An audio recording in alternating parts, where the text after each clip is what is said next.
पाकिस्तान की परमाणु ताकत का गुरूर धूल में मिला। किराना हिल्स की जमीन के नीचे दबे परमाणु हथियारों के भंडार पर भारत ने दिया संदेश। गूगल अर्थ की तस्वीरों ने खोला राज। जून 2025 की सैटेलाइट इमेजरी में दिखा मिसाइल हमले का निशान। ब्रह्मोस, राफेल और सुखोई ने मिलकर रचा इतिहास। 300 किलोमीटर अंदर घुसकर पाकिस्तान के 11 एयरबेसों को तबाह किया। विश्व प्रसिद्ध एविएशन विशेषज्ञ टॉम कूपर ने पेश किए ठोस सबूत। भारत ने परमाणु युद्ध की धमकी देने वाले पाकिस्तान को सिखाया सबक। सरगोधा के मुशर्रफ एयरबेस से लेकर रावलपिंडी के नूर खान बेस तक भारत ने दिखाई अपनी असली ताकत। पाकिस्तान के सरगोधा जिले में स्थित किराना हिल्स, जहां पाकिस्तान अपने परमाणु हथियारों का बड़ा हिस्सा जमीन के नीचे छुपा कर रखता है, वो जगह जिसे पाकिस्तान अपनी सबसे बड़ी ताकत मानता था, वो जगह जहां से पाकिस्तान भारत को परमाणु हमले की धमकी देता रहता था। लेकिन मई 2025 में जब भारत ने ऑपरेशन सिंदूर के तहत पाकिस्तान को करारा जवाब दिया, तब किराना हिल्स भी भारत के निशाने पर आ गई। भारत सरकार ने शुरुआत में इस स्थान पर हमले से इनकार किया था, लेकिन अब जून 2025 की गूगल अर्थ की ताज़ा सैटेलाइट इमेजरी और दुनिया के मशहूर एविएशन इतिहासकार तथा विश्लेषक टॉम कूपर के दावों ने पूरी कहानी को पलट दिया है। दुनिया भर के रक्षा विशेषज्ञ अब मान रहे हैं कि भारत ने वाकई पाकिस्तान के परमाणु दिल पर वार किया था, और वो भी इतनी सटीकता से कि पाकिस्तान को युद्ध विराम की गुहार लगानी पड़ी। फरवरी 2026 में टॉम कूपर ने एनडीटीवी को दिए गए एक विशेष इंटरव्यू में कहा कि किराना हिल्स पर हमले के सबूत बिल्कुल साफ हैं, और ये हमला भारत की उस रणनीतिक क्षमता को दिखाता है जिसने पाकिस्तान की परमाणु धमकियों की हवा निकाल दी। ये कोई आम सैन्य अभियान नहीं था, बल्कि ये था भारत की नई युद्ध रणनीति का एक ऐसा प्रदर्शन जिसने पूरी दुनिया को चौंका दिया। आखिर किराना हिल्स क्या है? क्यों पाकिस्तान इस जगह को इतना गुप्त रखता है? भारत ने इस पर हमला क्यों किया? किन हथियारों का इस्तेमाल किया गया? और क्या वाकई भारत ने पाकिस्तान की परमाणु ताकत को निशाना बनाया?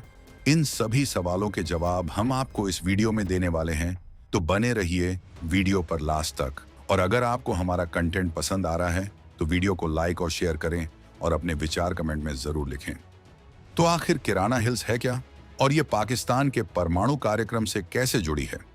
किराना हिल्स सरगोधा जिले में स्थित एक विस्तृत पहाड़ी श्रृंखला है जो पाकिस्तान के रक्षा मंत्रालय के अधीन एक सुरक्षित सैन्य क्षेत्र है। 1980 के दशक से ही इस जगह को पाकिस्तान के परमाणु हथियार भंडारण की सबसे महत्वपूर्ण साइट माना जाता रहा है।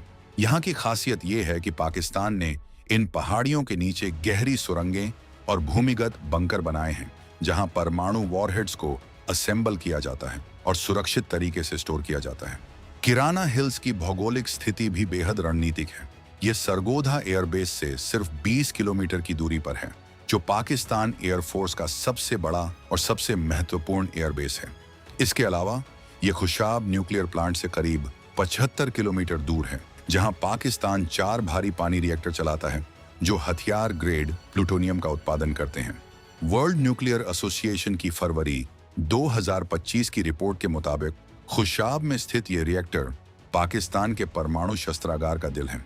इस पूरे क्षेत्र में बेहद सख्त सुरक्षा व्यवस्था है, और गूगल मैप्स पर देखने से भी पता चलता है कि किराना हिल्स के इलाके में भूरे और हरे रंग की पहाड़ियों के बीच भारी निर्माण कार्य दिखाई देता है। 1995 में पाकिस्तान एयर फोर्स ने देश के सैन्य परमाणु हथियार कार्यक्रम की मेजबानी की जिम्मेदारी संभाली थी, और किराना हिल्स को PAF बेस मुशर्रफ के साथ जोड़ा गया। यहाँ पर TEL गैराजेस यानी ट्रांसपोर्टर इरेक्टर लॉन्चर गैरेज भी हैं, जहां से परमाणु हथियारों को ले जाने वाली मिसाइलें तैनात की जाती हैं। पाकिस्तान की स्ट्रेटेजिक प्लान्स डिवीजन यानी SPD, जो देश के सभी परमाणु हथियारों को नियंत्रित करती है, का मुख्यालय भी इसी इलाके के पास रावलपिंडी में है। यही वजह है कि किराना हिल्स को पाकिस्तान की परमाणु ताकत का सबसे संवेदनशील और महत्वपूर्ण केंद्र माना जाता है। अब सवाल उठता है कि जब पहलगाम हमले के जवाब में भारत ने 7 मई 2025 को ऑपरेशन सिंदूर शुरू किया, तो क्या सचमुच किराना हिल्स को निशाना बनाया गया? शुरुआत में भारत सरकार और भारतीय वायुसेना ने साफ तौर पर इस बात से इनकार किया था। 11 मई 2025 को भारतीय सेना की त्रिसेवा ब्रीफिंग में जब किराना हिल्स के बारे में पूछा गया तो एयर मार्शल A.K. भारती ने मुस्कुराते हुए कहा था कि उन्होंने किराना हिल्स को निशाना नहीं बनाया, लेकिन उनकी मुस्कुराहट और उनके जवाब देने के तरीके ने ही लोगों में शक पैदा कर दिया था। फिर जुलाई 2025 में, यानी हमले के 2 महीने बाद, जब गूगल अर्थ की जून 2025 की सैटेलाइट इमेजरी सामने आई तो पूरी तस्वीर ही बदल गई। मशहूर सैटेलाइट इमेजरी और जियो इंटेलिजेंस विशेषज्ञ डेमियन साइमन ने एक्स पर इन तस्वीरों को पोस्ट किया। इन तस्वीरों में साफ दिखाई दे रहा था कि किराना हिल्स के पास की पहाड़ी के एक हिस्से पर मिसाइल हमले का निशान है। इतना ही नहीं, सरगोधा के मुशर्रफ एयरबेस के रनवे पर भी मरम्मत के ताजा निशान दिख रहे थे, जो साबित करता था कि वहां पर हमला हुआ था और पाकिस्तान ने तुरंत उसे ठीक करवाया था। डेमियन साइमन ने अपने विश्लेषण में 2 महत्वपूर्ण बिंदुओं की ओर इशारा किया। पहला, किराना पहाड़ी की साइड पर दिखने वाला स्पष्ट क्षति का निशान, और दूसरा, सरगोधा एयरबेस के रनवे के कुछ हिस्सों पर मरम्मत का काम, जो ऑपरेशन सिंदूर के बाद ही किया गया था। फिर अक्टूबर 2025 में RNA मीडिया ने भी इन सैटेलाइट तस्वीरों की पुष्टि की और लिखा कि हमले का निशान बिल्कुल साफ है। फरवरी 2026 में जब टॉम कूपर ने NDTV को इंटरव्यू दिया, तब उन्होंने और भी ज्यादा ठोस सबूत पेश किए। कूपर ने कहा कि उनके पास सिर्फ एक नहीं बल्कि कई सबूत हैं जो साबित करते हैं कि भारत ने किराना हिल्स को निशाना बनाया था। उन्होंने बताया कि पाकिस्तानी नागरिकों ने खुद वीडियो बनाए थे जिनमें मिसाइलों के कॉन्ट्रेल्स, यानी धुएं की सफेद लकीरें पहाड़ी की तरफ जाते हुए दिख रही थीं। इन वीडियो में साफ दिखाई दे रहा था कि मिसाइलें नीचे की तरफ आ रही थीं और पहाड़ी से टकरा रही थीं। इसके अलावा किराना हिल्स के पास स्थित पाकिस्तान एयरफोर्स के 4091 स्क्वाड्रन के रडार इंस्टॉलेशन से धुआं उठता हुआ भी दिखाई दिया था। टॉम कूपर ने अपने विश्लेषण में कहा कि भारत की रणनीति बेहद स्पष्ट थी। पहले भारत ने हैरप लॉइटरिंग म्यूनिशंस, यानी कामिकाजे ड्रोन से पाकिस्तान के एयर डिफेंस रडारों को निशाना बनाया ताकि पाकिस्तान की वायु रक्षा प्रणाली को अंधा कर दिया जाए। जब एक बार रडार नष्ट हो गए तो पाकिस्तान को पता ही नहीं चल सका कि उस पर हमला कहां से हो रहा है। उसके बाद भारत ने किराना हिल्स के भूमिगत सुविधा के प्रवेश द्वार को निशाना बनाया। कूपर ने समझाया कि भारत का मकसद पूरी परमाणु सुविधा को नष्ट करना नहीं था, क्योंकि इससे एक बड़ी आपदा हो सकती थी, बल्कि भारत का उद्देश्य था पाकिस्तान को एक कैलकुलेटेड मैसेज, यानी एक सोची समझी चेतावनी देना। इस हमले के जरिए भारत ने पाकिस्तान को साफ साफ बता दिया कि अगर पाकिस्तान परमाणु हमले की धमकी देता है तो भारत के पास पाकिस्तान की परमाणु सुविधाओं को निशाना बनाने की क्षमता और साहस दोनों है।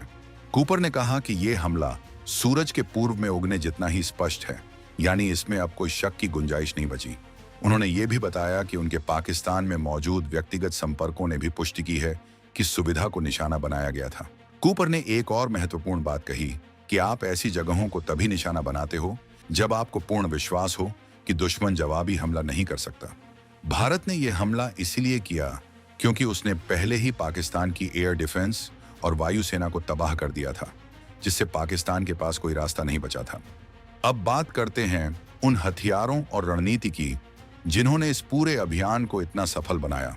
भारत ने 7 मई 2025 की रात 1:05 बजे ऑपरेशन सिंदूर शुरू किया और अगले 25 मिनट में 24 सटीक मिसाइलें दागकर पाकिस्तान और पाकिस्तान अधिकृत कश्मीर में 9 आतंकवादी ठिकानों को पूरी तरह तबाह कर दिया। इस पहले चरण में भारत ने scalp cruise missile, hammer precision guided bomb और लॉइटरिंग म्यूनिशंस का इस्तेमाल किया।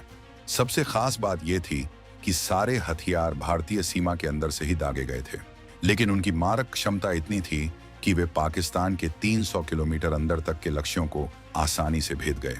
बहावलपुर में जैश-ए-मोहम्मद का मुख्य मुख्यालय, मरकज सुभान अल्लाह, मुरीदके में लश्कर-ए-तैयबा का बेस मरकज तैयबा, सियालकोट में हिजबुल मुजाहिदीन का कैंप और मुजफ्फराबाद, कोटली, बीमबेर जैसी जगहों पर फैले कई आतंकवादी ठिकाने एक साथ तबाह हो गए। लेकिन असली खेल तो 9 से 10 मई की रात को शुरू हुआ, जब भारतीय वायुसेना ने ऑपरेशन सिंदूर के दूसरे चरण को अंजाम दिया। इस बार निशाना बने पाकिस्तान के 11 मुख्य एयरबेस। भारत ने करीब 15 ब्रह्मोस सुपरसोनिक क्रूज मिसाइलों का इस्तेमाल किया, जो दुनिया की सबसे तेज मिसाइलों में से एक है। ब्रह्मोस मैच 2.8 से 3 की रफ्तार से उड़ती है, यानी ध्वनि की गति से 3 गुना तेज, और इसकी रेंज 450 किलोमीटर तक है। सुखोई Su-30 MKI विमानों ने इन ब्रह्मोस मिसाइलों को दागा, जिन्होंने पाकिस्तान के हवाई अड्डों पर रखे लड़ाकू विमानों के शेल्टरों को चीर कर रख दिया। राफेल फाइटर जेट्स ने फ्रांस से मिली स्कैल्पी क्रूज मिसाइलों से पाकिस्तान के भीतरी इलाकों में गहरे लक्ष्यों को निशाना बनाया।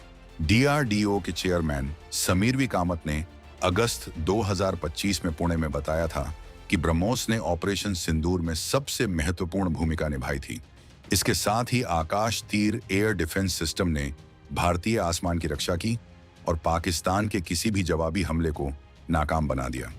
सबसे चौंकाने वाली बात यह थी कि भारत के S-400 एयर डिफेंस सिस्टम ने पाकिस्तान की सीमा के 315 किलोमीटर अंदर जाकर पाकिस्तान के एक विमान को मार गिराया। हिंदुस्तान टाइम्स की एक्सक्लूसिव रिपोर्ट के मुताबिक भारत ने पाकिस्तान के AWACS aircraft, 2 F-16 fighter jets और एक C-130J ट्रांसपोर्ट एयरक्राफ्ट को भी मार गिराया।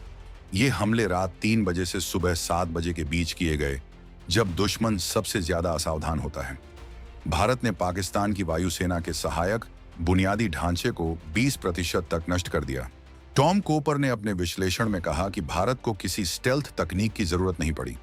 भारत ने अपनी शानदार योजना, सटीक निशानेबाजी और शक्तिशाली हथियारों के दम पर पाकिस्तान की पूरी वायु रक्षा प्रणाली को ध्वस्त कर दिया। सबसे बड़ी बात यह थी कि भारत ने पूरे अभियान में किसी भी नागरिक इलाके को नुकसान नहीं पहुंचाया। हर हमला इतना सटीक था कि सिर्फ आतंकवादी ठिकाने और सैन्य लक्ष्य ही निशाने पर आए। कार्नेगी एंडाउमेंट की अक्टूबर 2025 की रिपोर्ट में कहा गया कि ऑपरेशन सिंदूर ने कई महत्वपूर्ण सैन्य सबक दिए हैं और ये दिखाया है कि भारत अब एक बेहद आधुनिक और शक्तिशाली सैन्य शक्ति बन चुका है। किराना हिल्स पर हमले का सबसे बड़ा संदेश क्या था? ये संदेश था कि पाकिस्तान की परमाणु धमकियों का कोई मतलब नहीं रह गया है। पाकिस्तान हमेशा से भारत को ये धमकी देता आया है कि अगर कोई युद्ध हुआ तो वो परमाणु हथियार इस्तेमाल कर देगा। लेकिन भारत ने किराना हिल्स पर हमला करके पाकिस्तान को साफ साफ बता दिया कि अगर तुम परमाणु हमले की धमकी देते हो तो हम तुम्हारी परमाणु क्षमता को ही खत्म कर सकते हैं। ये हमला सिर्फ एक चेतावनी नहीं थी, बल्कि ये भारत की उस नई सोच का प्रतीक था जो अब डिफेंसिव यानी रक्षात्मक रवैये से हटकर प्रोएक्टिव काउंटर टेररिज्म यानी सक्रिय आतंकवाद विरोधी रणनीति अपना चुका है। न्यूयॉर्क टाइम्स ने एक पूर्व अमेरिकी अधिकारी के हवाले से लिखा था कि रावलपिंडी के पास स्थित नूर खान एयरबेस पर भारत का हमला एक बड़ी चेतावनी थी, क्योंकि ये बेस स्ट्रेटेजिक प्लान्स डिवीजन के मुख्यालय के बेहद करीब है। SPD वो संस्था है जो पाकिस्तान के सभी परमाणु हथियारों को नियंत्रित करती है। भारत ने नूर खान बेस पर हमला करके पाकिस्तान को ये संदेश दिया कि अगर जरूरत पड़ी तो भारत पाकिस्तान की परमाणु कमांड संरचना को ही खत्म कर सकता है।